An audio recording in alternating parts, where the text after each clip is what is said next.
أعوذ بالله من الشيطان الرجيم. بسم الله الرحمن الرحيم. الحمد لله والصلاة والسلام على رسول الله وعلى آله وصحبه ومن والاه وبعد. السلام عليكم ورحمة الله تعالى وبركاته. Mga kapatid, mga magulang sa riyong Islam, alhamdulillah, ito natin kalimutan ang palagiang humingi ng tawad kay Allah subhanahu wa ta'ala sa lahat ng ating mga kasalanan.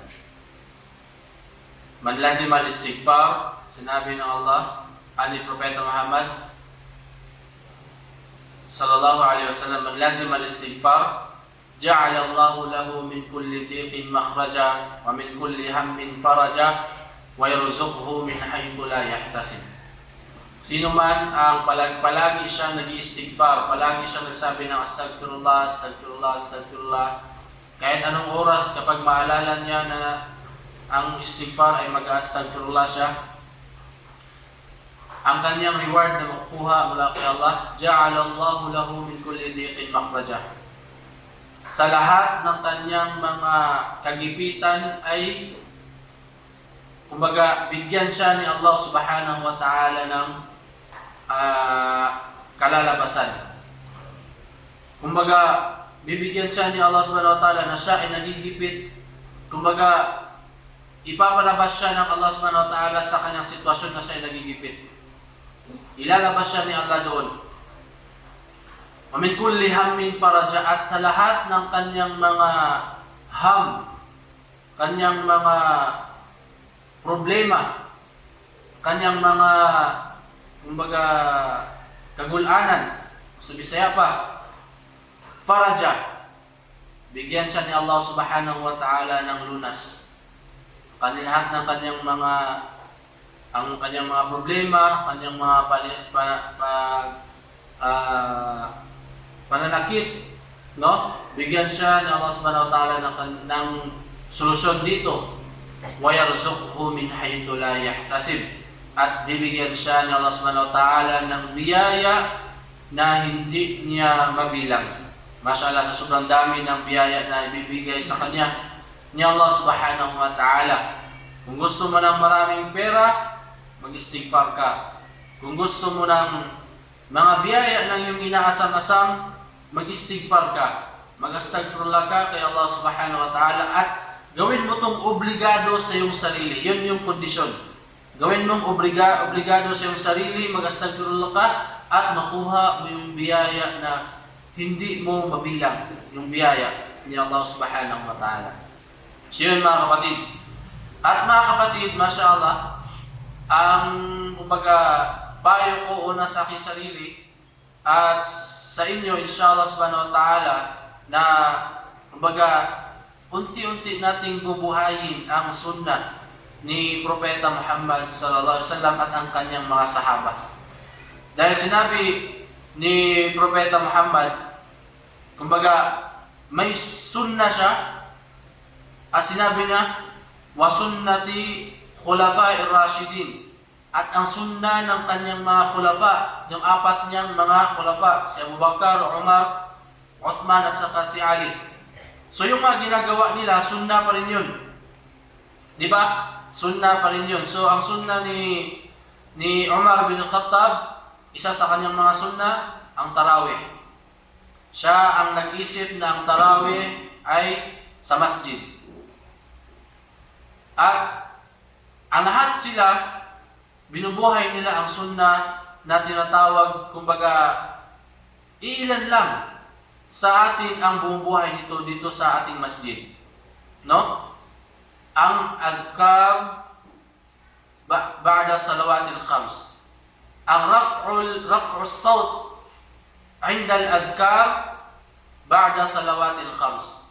Ang pagpapalaki ng boses, ang pagpapalaki ng iyong boses kapag ikaw ay nagzizikir pagkatapos ng salat. Kumbaga, lakihan mo ang iyong boses na, kumbaga, kung ikaw ay pag magkatapos ng sala. Kung ikaw ay magdidikir, Assalamualaikum warahmatullah, Assalamualaikum warahmatullah, Astagfirullah, Astagfirullah, Astagfirullah. Lakihan mo ang yung boses, yun ay kabilang sa kanilang sunnah. Kaya mapapansin mo sa Saudi, no, pagkatapos ng sala, maingay. Maingay. Kasi bakit? Pinapalakas nila ang kanilang boses kapag sila ay nagdidikir. Sa panahon ni Propeta Muhammad sallallahu alaihi wasallam, kasi wala pang microphone sa kanila. Wala pang microphone. Ngayon, nung malalaman lang nung nasa likod na nagsalam na yung sa kabila, is kapag marinig na nila yung azkar. Kapag marinig na nila yung azkar nung nasa unahan, is tapos na. Tapos yung nasa likod, magsasalam na. Magsasalam na yung sa likod. Kasi bakit? Ano ba yung makukuha nating lesson dito?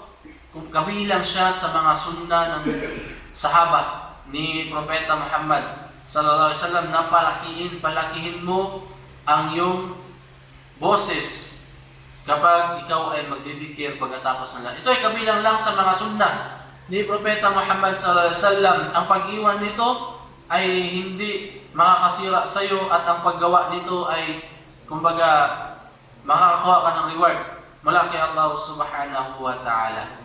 So mga kapatid, mashallah, alhamdulillah, no? Nasa pang 14 na hadith na tayo. Alhamdulillah, inshallah. At meron tayong makukuha dito na kumbaga 2 o 3 hadith na magkasunod-sunod kasi magkapareho lang ang kanilang meaning. Magkapareho lang ang kanilang meaning, magkakaiba lang ng pagkasabi.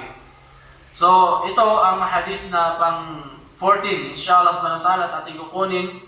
Sinabi ni Aisha, an Aisha radhiyallahu anha, anna Rasulullah sallallahu alaihi wasallam, ito ay tungkol pa rin sa, kumbaga, mula sa kitab na Umdatul Ahkam na ating pinag-aaralan.